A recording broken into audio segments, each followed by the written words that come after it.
নতুন নির্দেশিকায় সপ্তাহে 2 দিন ছুটি দিয়ে 5 দিন 9:30 থেকে 6টা পর্যন্ত অফিস ডিউটি করেছে রাজ্য সরকার। কিন্তু রাজ্য সরকারের সেই নির্দেশ মানছেন না বিশালগড় এসডিএম অফিসের একাংশ কর্মচারী। সাধারণের অভিযোগের পর কর্মচারীদের অনিয়মের চিত্র ধরা পড়ল সাংবাদিকদের ক্যামেরাতেও। দলিল পর্চা কিংবা জমির শ্রেণী চরিত্র পাল্টানোর নামে দুর্নীতির অভিযোগ বহুদিন ধরেই ঘোরাফেরা করছে বিশালগড় এসডিএম অফিসে। সাধারণ মানুষকে অফিস থেকে ফিরিয়ে দিয়ে দালালের হাতে তুলে দেওয়ার বিস্তর অভিযোগ রয়েছে এসডিএম অফিসের কয়েকজন কর্মচারীর বিরুদ্ধে। এসব দুর্নীতির অভিযোগের মধ্যেই এবার সরাসরি সাংবাদিকের ক্যামেরায় ধরা পড়ল অফিস কর্মচারীদের সরকারি নির্দেশ অমান্য করার ঘটনা। রাজ্য সরকারের নতুন সময়সীমা মেনে সরকারি ডিউটি পালন করছেন না বিশালগড় এসডিএম অফিসের একাধিক কর্মচারী। প্রসঙ্গত জ্বালানি সংকট মোচন করতে সম্প্রতি রাজ্য সরকার সিদ্ধান্ত নিয়ে সমস্ত অফিসের সরকারি কর্মচারীদের রবিবারের পাশাপাশি শনিবারেও ছুটি ঘোষণা করেছে। সপ্তাহে 2 দিন ছুটির পাশাপাশি কর্মচারীদের জন্য অফিসে কাজের সময় সামান্য বাড়িয়েছে সরকার। সরকারি বিজ্ঞপ্তি অনুযায়ী 10টার পরিবর্তে সকাল 9:30টায় অফিসে উপস্থিত থাকতে হবে সরকারি কর্মচারীদের। অফিস শেষ করার সময় হবে 5টার পরিবর্তে 6টা। কিন্তু সরকারি এই নির্দেশ অমান্য করার যেন প্রতিযোগিতা চলছে বিশালগড় এসডিএম অফিসে। 9:30 তো দূরের কথা, 10:30টায়ও অফিসে কর্মচারীদের সঠিকভাবে আসতে দেখা যাচ্ছে না। অফিসে গুরুত্বপূর্ণ কাজে গিয়ে বিভিন্ন বিভাগে খালি চেয়ার দেখতে পাচ্ছেন সাধারণ মানুষ।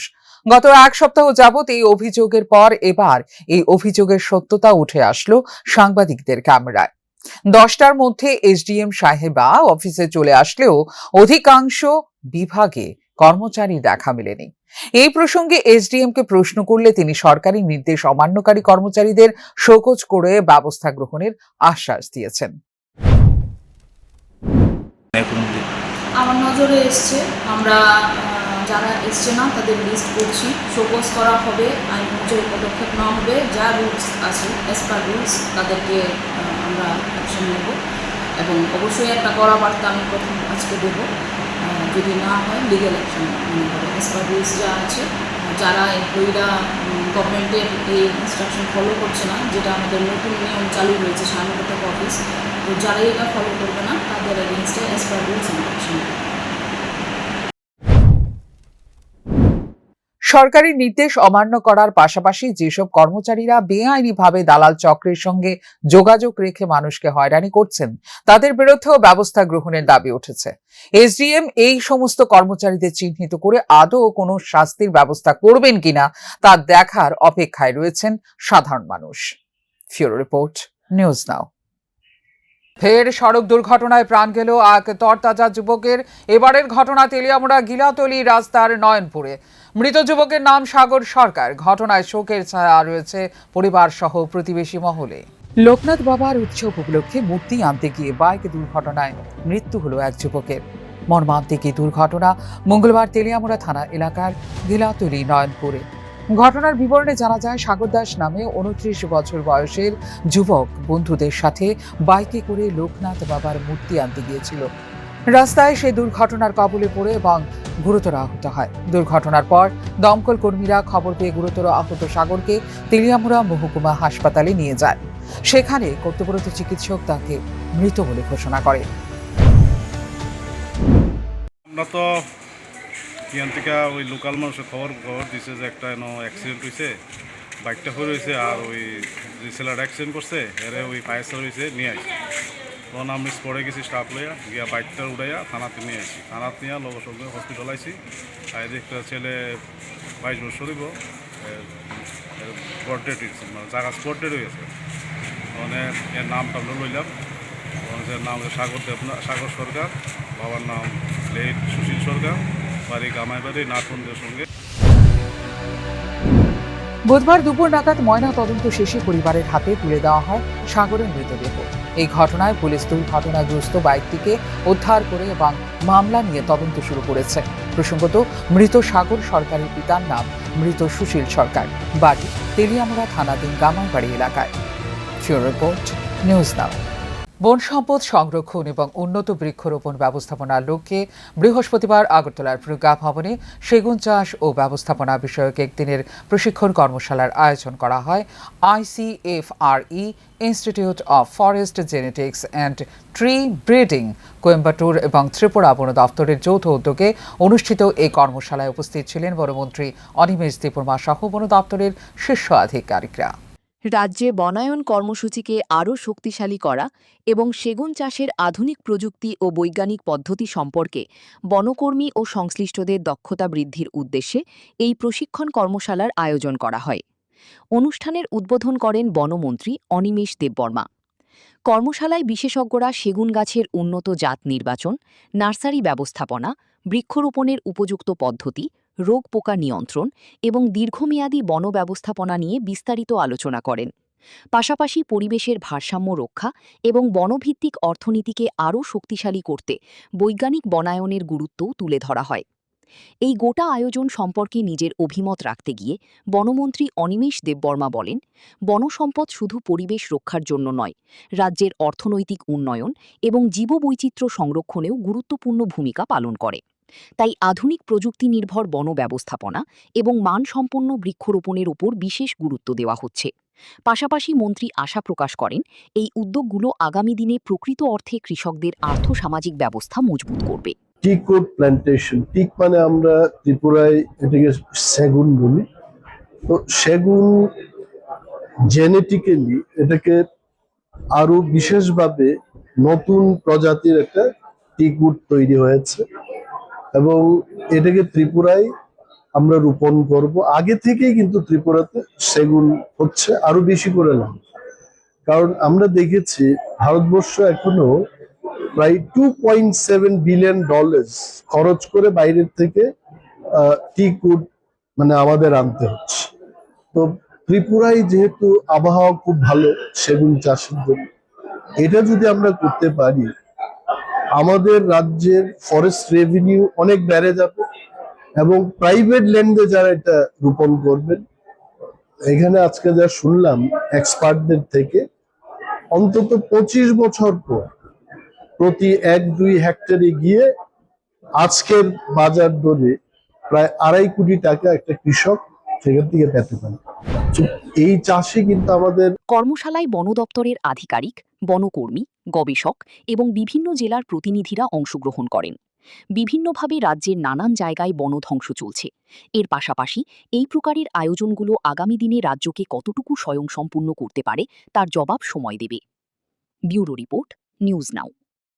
জনসমীক্ষা নিয়ে এবার ভাষাগত সমস্যার অভিযোগ তুলে গণনা প্রক্রিয়া স্থগিত রাখার দাবি তুলল ব্রু সংগ্রামা মঠ।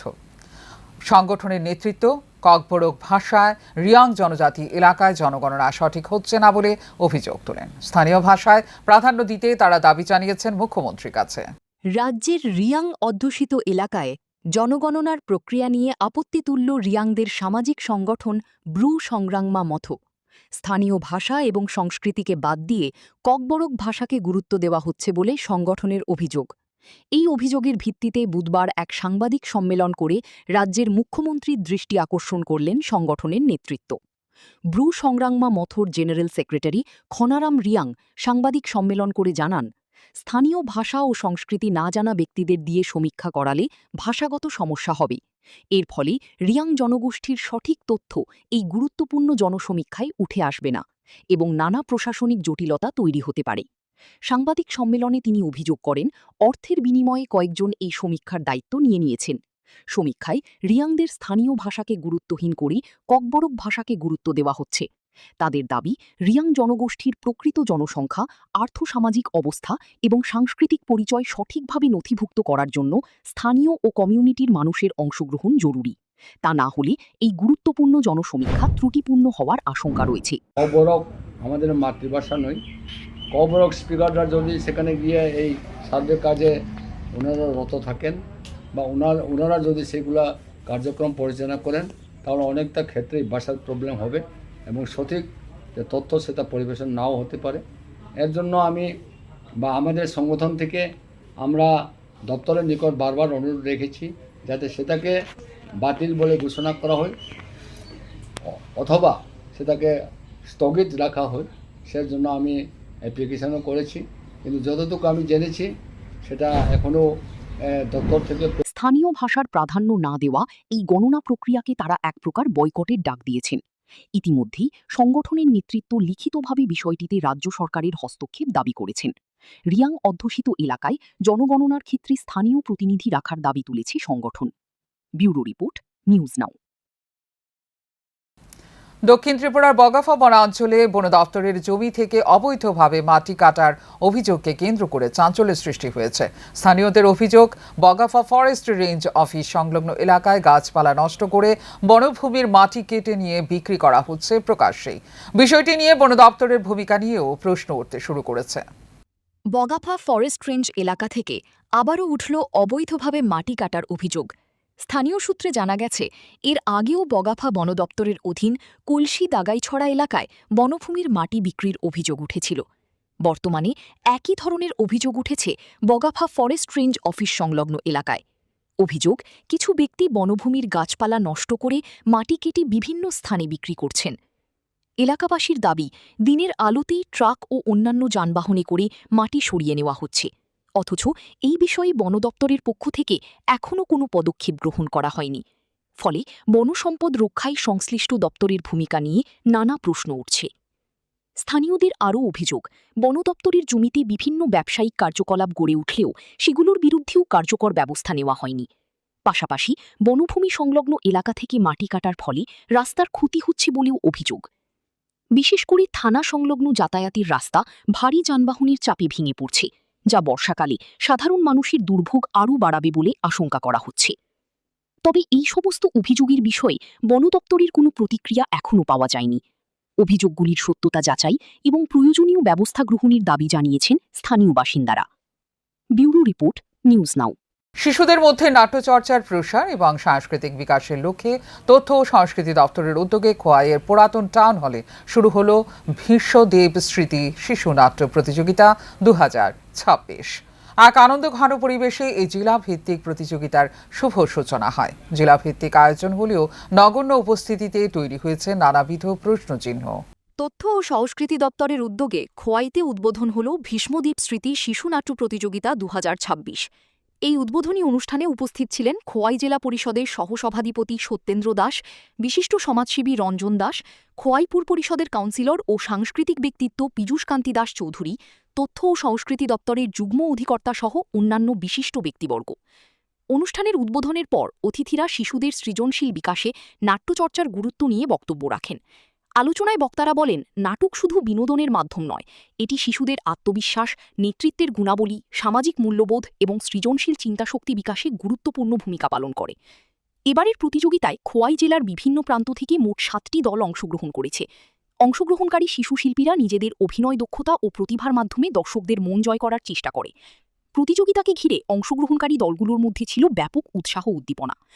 এই আয়োজনে নিজের আলোচনায় অংশগ্রহণ করতে গিয়ে মুখ্য আলোচক বিশিষ্ট সাংস্কৃতিক ব্যক্তিত্ব পীযূষকান্তি চৌধুরী দাবি করেন, এই প্রকারের আয়োজনগুলো আগামী প্রজন্মকে নাট্য সংস্কৃতি বিকাশে উদ্বুদ্ধ করবে। প্রশিক্ষকদের কাছে আমার একটা আবেদন থাকবে, আপনারা যখন এত পরিশ্রম করে বাচ্চাদেরকে তৈরি করবেন, যেটা আপনারা করেন সেটা বলা আমার সাজে না, সেটা তার যদি বলছি আবেদন, নাটক বিষয়টাকে তাদের অন্তরের মধ্যে যদি প্রবেশ করিয়ে না দেওয়া যায়, কারণ আপনারাও নিশ্চয় অভিনেতা অভিনেত্রী যারাই প্রশিক্ষণ হিসেবে দায়িত্ব নিয়েছেন, আমিও একজন ছোট্ট নাট্যকর্মী, তাহলে যে সফলতা এবং বিফলতা এই দুটি জিনিসের পার্থক্য তাদের বোঝার থেকে কঠিন হয়ে যাবে। নাটক আমরা সবাই এটুকু জানি, সেটা সাহিত্য চর্চারই একটা অংশ বিশেষ। সাহিত্যটা আমরা পড়ার মাধ্যমে তার ভেতর থেকে তার রস আহরণ করার আমরা চেষ্টা করি এবং সফল করি অনেক ক্ষেত্রে। নাটকটা হচ্ছে সেই সাহিত্যের অংশটাকে কথা, সংলাপ এবং তবে জেলাভিত্তিক এই গুরুত্বপূর্ণ সাংস্কৃতিক অনুষ্ঠানে দর্শক উপস্থিতি তুলনামূলকভাবে কম ছিল। সাংস্কৃতিক মহলের একাংশের মতে, ভবিষ্যতে এই ধরনের অনুষ্ঠানের প্রচার আরও বাড়ানো গেলে সাধারণ মানুষের অংশগ্রহণ ও আগ্রহ আরও বৃদ্ধি পাবে। শিশুদের সাংস্কৃতিক বিকাশ এবং নাট্যচর্চাকে উৎসাহিত করার লক্ষ্য নিয়ে শুরু হওয়া ভীষ্মদেব স্মৃতি শিশু নাট্য প্রতিযোগিতা আগামী দিনেও নতুন প্রজন্মের শিল্পী তৈরিতে গুরুত্বপূর্ণ ভূমিকা পালন করবে বলেই আশা আয়োজকদের। ব্যুরো রিপোর্ট, নিউজ নাও।